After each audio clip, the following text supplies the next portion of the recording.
Welcome to the deep dive. Today we're navigating the world of sequences and our main focus, arithmetic progressions. We've got a rich set of materials here, and our goal is really to pull out the most useful and interesting bits for you. That's good. Okay, so to kick things off, what exactly is a sequence? What makes something a sequence? Right. So essentially, a sequence is an ordered list of numbers. The key thing is that they're linked by some specific rule or pattern. A pattern, okay. Yeah, and our resources give some good starting examples, like take 2, 4, 6, 8. Okay, add 2 each time. Exactly. The rule is pretty clear there. Then there's one like 2, 4, 16, 256. Oh, that's different squaring. Yep, squaring the previous term. And we also see a decreasing one, 30, 27, 24, just subtracting 3 consistently. So the order matters, and there has to be a predictable rule. Precisely. And to really make that point, the material shows something that isn't a sequence. 5, 8, 6, 15. Right, because there's no, obvious consistent relationship there. It just looks random. Got it. Now, the numbers themselves within a sequence, what do we call them? Terms. Yeah, we usually call them elements or terms. So in that 2, 4, 6, 8 example, 2 is the first term, 4 is the second term, and well, so on. Right. Terms. Okay. Now, the material also brings up series. How is that different from a sequence? Or is it? It's closely related. A series is basically what you get when you take a sequence and connect the terms using plus or minus signs. Ah, okay. So like an addition or subtraction problem based on the sequence. Exactly. So remember 2, 4, 6, 8. The series would be 2 plus 4 plus 6 plus 8 plus 8, or you could have 9 gets 2, 4, 6, 8. Or with the squaring example, 2 plus 4 plus 16 plus 256 plus buck. It's interesting. Yeah, and it's worth noting the terms sequence and series, you'll often find they're used, well, almost interchangeably in practice. It's a bit loose sometimes. Good to know. Okay, sequence, series. Then there's progression. Yeah. What's the deal with that term? A progression is a specific type of sequence or series. The defining thing is that the terms follow a really clear order and a definite rule that lets you predict what's coming next. Predictability is key. Absolutely. The example given is 3, 7, 11, 15. You can see we're just adding 4 each time. Right, so the next would be 19. Yep, then 23. And you can keep going because that rule is solid. There's also the example 5 plus 15 plus 45 plus 135 plus well, that's another progression, a different kind, involving multiplication by 3. But again, you can predict the next term. Okay, that distinction makes sense. So all progressions are sequences or series, but not all sequences or series are necessarily progressions if the rule isn't, like, perfectly predictable for future terms. You've got it. The predictability is the core of a progression. All right, so let's narrow our focus now right to the main event. Arithmetic progression, or AP. How do we define that? Okay, an arithmetic progression, or AP, as our material defines it, is a sequence where every term after the very first one is found by adding a fixed constant number to the term right before it. A fixed number? That sounds crucial. It is. That consistent addition is what makes it an AP. Okay, and the example here is 3, 8, 13, 18, 23. Let's break that down. Perfect example. So look, 3 to 8, you add 5. Right. 8 to 13, add 5 again. 13 to 18, add 5. It's always adding 5. Okay. And that fixed number, the 5 foot here, it has a name, right? It does. It's called the common difference. Common difference. Makes sense. Often we use the letter D to represent it, and it's just the difference between any term and the one immediately before it. So the formula is basically D equals term 2 minus term 1, or term 3 minus term 2, and so on. It's always the same. And the very first number in the sequence. That's usually called the first term, and we typically use the letter A for that. So for 3, 8, 13, 18, 23. Yeah. A is 3, D is 5. Exactly. Okay. The material gives a few more examples just to, really get the hang of it. Yeah, they're helpful. We've got 4, 6, 8, 10. Okay, so A is 4, D is 2. Right. Then there's 4 plus 8 plus 12 plus 16 plus 6 presented as a series. Here, A is 4 and L looks like 4. Correct. And notice, even as a series, the underlying sequence has that common difference. Then we have a negative example, -4, 6, 8, 10. Okay, A is -4, and D is -6 minus 4, which is -2. Perfect. So DADE can be negative, and that leads to a decreasing sequence. Which we see in the next one. Yeah. 28, 25, 22, 19. A is 28. And D is 25 minus 28, which is -3. Right, so positive D means increasing, negative D means decreasing. You got it. And they even show how to build one if you know A and D, if A, 8, and D, 3. You just start at 8 and keep adding 3. So 8, 11, 14, 17. Exactly. And the tables and the resources just show more variety, different starting points, different common differences. Okay, quick check then. Material asks, is 12, 8, 4, 0 minus 8 How do we verify? Well, you just check the differences. Is 8 minus 12 the same as 4 minus 8? And is that the same as 0 minus 4? Let's see. 8, 12 is negative 4. 4, 8 is negative 4. 0, 4 is negative 4. They're all minus 4, so yes, it absolutely is an AP. With A, 12 and D, negative 4. Perfect. Another quick example problem for the AP 7, 15, 23, 31. Find A, D, and the next two terms. No, A. The first term is obviously 7. Right. This is the common difference. Well, 15 minus 7 is 8. Let's just check. 23 minus 15 is also 8, so D8. Okay, D8. And the next two terms. We just add A to the last known term. So 31 plus 8 is 39. And then 39 plus 8 is 47. There you go. The next two terms are 39 and 47. All right, I think we've nailed down what an AP is, but what if I need to find, say, the 50th term? I don't want to add D 49 times. Exactly. That would be tedious and prone to error. This is where the general term formula comes in. It's incredibly useful. Okay. So think about the structure. An AP looks like A, then a plus D, then a plus second, then a plus third, and so on. I see where this is going. The first term is A. The second term is A plus 1D. The third term is A plus 2D. Precisely. The fourth term would be A plus 3. So notice the pattern.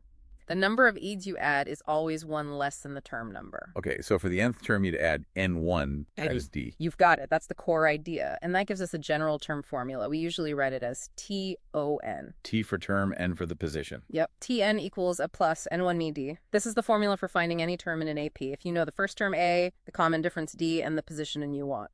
Super useful. Just plug in the numbers. Just plug them in, substitute N1, you get the first term, and N2, the second, and so on, all the way to whatever term you need. The material also mentions L for the last term if the AP is finite, meaning it stops. Right. If you have an AP with exactly n terms, then the very last term, L, is just the nth term. So the formula is the same. L equals A plus N1D. Makes sense. And we kind of touched on this, but the sign of D really tells the story of the AP, doesn't it? Absolutely. If D is a positive, D0, you're always adding a positive number. So the terms get bigger. It's an increasing AP. And if D is negative? If D0, you're adding a negative number, which is like subtracting. So the terms get smaller, a decreasing AP. And if D0? Then you're adding 0 each time. So all the terms are just the same, like 5, 5, 5, 5. Still technically an AP. Okay. Let's use that formula. Example. Find the 20th term of 9, 5, 1, negative 3. All right. First step, identify A and D. A is the first term, so A9. Good. And D? 5 minus 9, which is negative 4. Let's check. 1 minus 5 is also negative 4, so D base 4. Perfect. Now we use the formula. Tn equals A plus N minus 1D.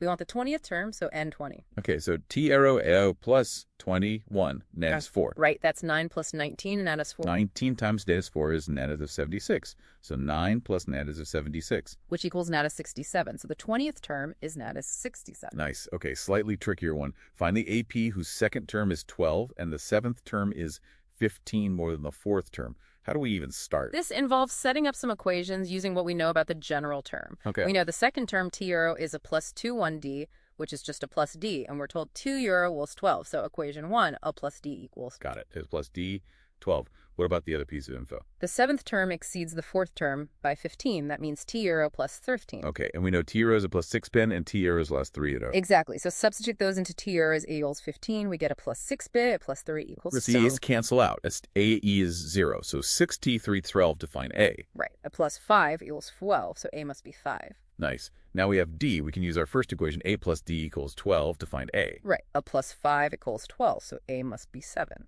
There we are. A7, D5. So the AP is 7, then 7 plus 5 plus 12, then 12 plus 5, 17, 17 plus 5 was 22.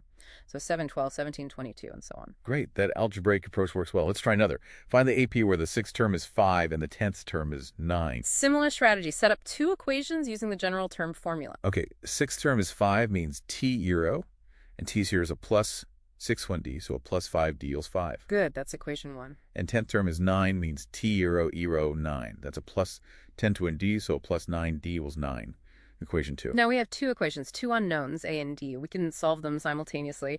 Maybe subtract the first equation from the second. Okay, A plus 9D, A plus 5B equals 9 5. Again, the A's cancel. 9D, 5D is 4 patates, and 9 5 is 4. So 4D is 5. Which means D1. Simple enough. Now substitute D1 back into, say, the first equation. A plus 5V equals 5. So a plus 5 1 equals 5. That means a plus 5 must be 0. Right. So the AP starts at 0 and has a common difference of 1. It's just 0, 1, 2, 3, 4, 5. The counting number starting from 0. Huh, interesting. Okay, different type of question. Which term of the AP 4.2, 4.7, 5.2, 5.7 is 8.7? So this time we know the term of value. We need its position in. Exactly. First, find A and D. Okay, A is clearly 4.2. 8 is 4.7. 4.2 equals 0.5. Let's check 5.2. 4.7 is also 0.5, so D will 0.5. Good. Now we use the formula Tn is A plus NH1D. We know Tn is 8.7, A is 4.2, and D is 0.5. We need to find N. So 8.7 ensures 4.2 plus NH1, 0.5. Right. Now solve for N. Subtract 4.2 from both sides. 8.7, 4.2 is 4.5, so 4.5 equals N1. Which means N must be 10, so 8.7 is the 10th term. Got it. Now the material mentions finding a term from the end of an AP. How does that work? Yeah, there are a couple ways to think about this. If you want, say, the 5th term from the end of an AP, one way is to just reverse the whole AP. The last term becomes the new first term, and the common difference becomes negative D, the opposite sign of the original D. Then you just find the 5th term of this new reversed AP. Okay, reverse it and find the terms from the beginning of the reverse one. That makes sense. Is there another way? Yes. If you know the total number of terms in the original AP, let's say there are n terms in total, Okay. then the rth term from the n is the same as the nr plus 1th term from the beginning. N minus R plus 1. Let me think. If there are 10 terms, the first from the end, R1, is the 10 to 1 plus 1, 1, 10th from the beginning. The second from the end, R2, is the 10 to 2 plus 1 equals 9th from the beginning. Yeah, that works. It does, so you can use whichever method seems easier for the specific problem. Let's try the example. Find the 12th term from the end of 13, 18, 23, all the way up to 158. Okay, method 1. Reverse the AP. The original has a 13 D5 and last term L158. So the reversed AP starts with 158, and the common difference is minus 5. So it goes 158, 153, 148. Right, and we want the 12th term of this reverse sequence. So using TNN equals A plus N1D, where A is now 158, D is 155, and N is 12. Okay, T0, 158 plus 12 to 1 minus 5, so it's 158 plus 11, number to 5, and a number 3. Which is a 103. So the 12th term from the end is 103. Now let's try the other method just to check. NR plus 1th from the beginning. We need N, the total number of terms. Right, we use the last term formula for the original APLOA plus N1D. So 158 equals 13 plus N15. Subtract 13, 145, N15, divide by 5, 145, 5 equals 29. So 29 equal N1. Meaning N equals 30. There are 30 terms in total. Okay. We want the 12th from the end, or 12. So we need the NR plus 1 equals 30, 12 plus 1 term from the beginning. 30, 12 is 18 plus 1 is 19. So we need the 19th term from the beginning of the original AP 13, 18, 23. So A arrow, A plus 19 to 1, D equals 13 plus 18, 5. 18, 5 is 90, so 13 plus 90. It's 103. It matches. Both methods work. Good confirmation. Okay, the source material then points to some specific exercises. Let's just touch on a few interesting ones mentioned. Exercise 10, question 1, is just about identifying APs, which we've covered. Check the common difference. Yeah, standard check. Question 8 asks, is 402 a term in the sequence 8, 13, 18, 23? How would you check that? You'd assume it is a term, say the nth term. So set up the equation. 402 is a plus n-1d, here A8 and D5. So 402 is equals 8 plus n-5. Then you solve for n. And what are we looking for in the answer for n? N has to be a positive whole number, a natural number 1, 2, 3. If you solve and get n 79.8 or n5 or something like that, then 402 is not a term in that sequence. It must be a valid position number. Makes sense. Question 9 involves mixed fractions. $7 for Act 2, 11 volt for Act 2. Find D in the 99th term. Yeah, first step there is definitely convert those to improper fractions. It just makes the subtraction for finding D and plugging into the formula much easier. Right, $7 for Act 2 is 392 or 384. A $3 for Act 4 is 454 end. Okay, now you can see A2 314 and D is 384, 314, D 74, and N99 into TNF plus N1D. Exactly. Calculation might be a bit messy with fractions, but the process is the same. Question 4.2 is another term from the end problem. Find the 10th term from the end of 4, 9, 14, 254. Yep, same process as before. Find the total number of terms on first using LA plus N1D, then find the N10 plus 1th term from the beginning. Right. Question 18 sounds interesting. If 8 times the 8th term of an AP equals 15 times its 15th term, find the 23rd term. Ah, this one has a neat trigger pattern. You set up the equation 8t by e20 by 820 by 820 equals 15e. So 8a plus 7d equals 15, a plus 14b. Right. Now expand that and rearrange it to see if you can find a relationship between a and d. Okay. 8a plus 56b, let's move a's to one side, d's to the other. 7a equals 1a is 154. That's right. Divide by 7 and it gets 22nd. Okay, so 8 equals 22nd. Now, what's the 23rd term? That's T it's plus 23 to 1D plus 22nd. And since we just found a neg is 27. Substitute it in. T zeros plus 22nd double zeros, the 23rd term is 0. Exactly. And the material points at a general rule here. If m times the mth term equals n times the n team and tm n tl then the m plus nth term tm plus n will always be 0. Wow, that's a great shortcut. 8 plus 15 is 23, so TA needs to be 0. Cool. It's a handy one to know if it comes up. Okay, question 19. Number of natural numbers between 20 and 80 divisible by 3. This is about recognizing an AP. The first number after 20 divisible by 3 is 21. Then 24, 27, what's the last one before 80? 78. Right, so we have an AP 21, 24, 8, 78. Here, A21, D3, LL 78. We need to find N. Yep, use L plus N1D again. 78 was 21 plus N13. 77, N13. Divide by 3, 19, N plus 1, so N20. There are 20 such numbers. Perfect. Question 10 is similar. How many whole numbers between 200 and 500 are divisible by 7? Same idea. Find the first one, 203, and the last one, 497, in that range divisible by 7. Yeah, 203 is 729, 497 is 771. Okay, so A203, L497, D7, use the last term formula again to find N. Right, 497, 203 plus N17, solve that. Exactly. Question 11, which term of 4, 11, 18, 25 is 42 more than its 25th term? Okay, 2 steps. First, find the 25th term. Here, 1, 4, D7. So T rows is 4 plus 25 to 4 plus 747 plus 168 plus 172. Okay, TR is 172. We want the term that is TR is plus 42. So 172 plus 42 plus 4200. All right, now we need to find which term number and gives us Tn equals 214. So set up 214 is O plus, N1D equals 4 plus N17. Solve for N, 210 equals N17. Divide by 7, 30 N1. So N then 1 half. It's the 31st term. Got it. Then a quick mention of exercise 10B, question 2. How many two-digit numbers are divisible by 3?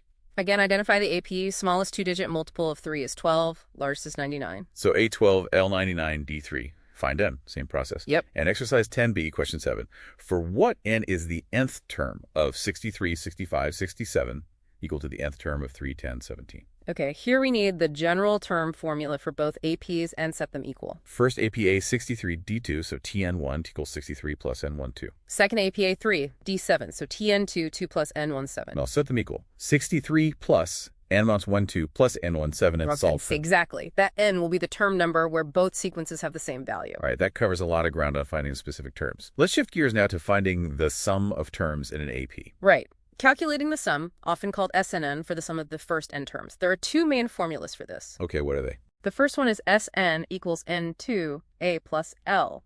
You use this if you know the number of terms n, the first term a, and the last term l that you're summing up to. N over 2 times, first plus last. That seems elegant. It is rather nice. It's basically n times the average of the first and last terms.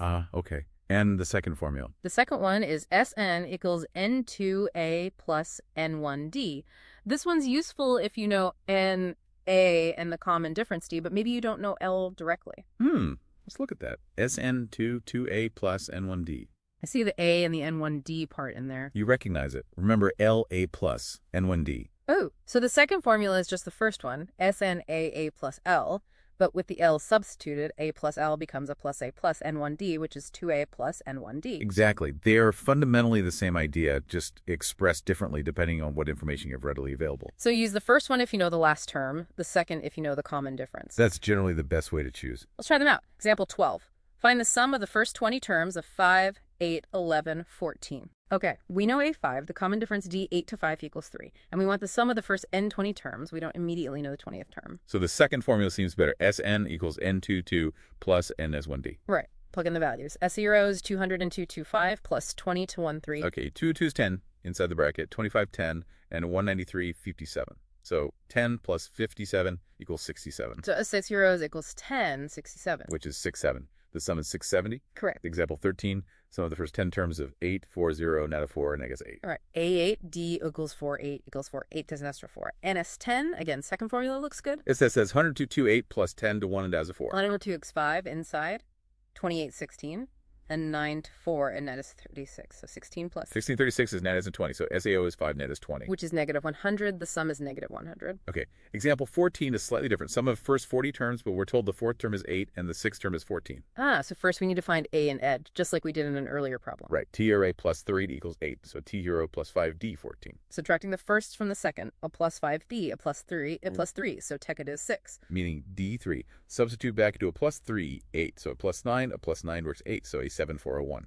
Okay, now we have a 1D3, and we want the sum of the first N40 terms. Use the second sum formula. SO4 or 2, 215 plus 41. 402 inside. Inside of 3 to 1 it goes, and 393 equals 117. So 192 plus 117 is of 115. So SA Obel 2300. Sounds right, 2300. Example 15. For the AP 10, 15, 20, up to 195. Find the number of terms n and the sum of all terms. Okay, part I, find n. We know a 10, D5, and the last term L195. Use LA plus N1D. 195, 10 plus N05. Subtract 10, 185, N15, divide by 5, 80, 55 equals 37. So 37 N1. Meaning n equals 38. There are 38 terms. Okay, part 2, find the sum. Now we know N38, A10, and L's 195. The first sum formula looks perfect here. Yes, Sn equals N2, A plus L. SS is 382, 10 plus 195. The 82 is 19, 10 plus 195, and 19.5 is 95. So 3895. Correct. And the material notes, you could use the second formula too, now that you know N, A, and D, and you'd get the same 3895. It's a good check. Example 16, sum of first 16 terms of a sequence where the nth term is given by Tn and will 5 N3. Here, we're given the formula for any term. Let's find the first few terms to see the pattern. Okay. T is O, F5, 1, 3 equals 2, T equals 2, 3 row C equals 7, T low 3 equals 12. Looks like an AP with a 2 and D5. Right. So we need the sum of the first N16 terms. Use the second sum formula. 162, 2, 2 plus 16 to 1, 5. 162 inside, 2, 2, 4. And 155, 75. So 4 plus 75 is 79. So S arrows equals 879, which is 632. Yes, 632. Okay. Example 17 is different again. The sum itself is given by a formula. Sn equals n plus 3n. Find the 14th term. Ah, okay. If you know the formula for the sum, there's a neat way to find any individual term. The nth term, T Naceris, is always the sum of the first n terms minus the sum of the first n1 terms. Oh, right. Sn includes all terms up to n. Sn1 includes all terms up to n1. Subtracting leaves just the nth term. Clever. So T arrows, S arrow, we need to calculate both using the formula Sn plus 314, S196 plus 42 equals 238. And SROs 13 zeros plus 3 13, SROs plus 3 zeros, so 169 plus 39 plus 30 unable. So T's arrows 269 plus 39 plus 30. Exactly. The material also shows an alternative. Find to 0 S Asapulturos Leos plus 32, 4 plus 6, 4 and plus 10. So A4 T10 means D6. Then use T arrows A plus 13 D equals 4 plus 136, 4 plus 78. Did I make a mistake somewhere? Let's recheck. Let's recheck the SN1 method. SRO is 238, the SRO is 236, 208, 203. Okay, that seems solid. Let's recheck the other method. Okay. SRO 1 plus 3 1 equals 4. So A4 SROs 2 was 3 2 plus 3 2 plus 4 plus 6. TSOs SROs SN4 4 6. Ah, T is 6, not 10. Okay. So A4 T6, the common difference D A plus T A 6 4 or 2. Okay, D2. Now find TOs using a 4, T2 is A plus 40 to 1, D of 4 plus 13 2. 4 plus 26 equals 30. Man. Okay, that matches now. Both methods give 30. My mistake was in finding TS initially. Good catch. It showed the SN1 method might be more direct sometimes. It can be. Final example number 18. How many terms of the AP 43, 39, 35 must be taken so their sum is 252? Okay, here we know F43, D 39, 43 over is 4, and the sum SN, SN2 every 2. We need to find N. We have SN, A, and D, so we use the second sum formula and plug in what we know. Right. 252 equals N2, 243 plus N at 1. 252 equals N and 1 minus 4N. Let's apply the N2 through. 252 plus 45N, 2N and R.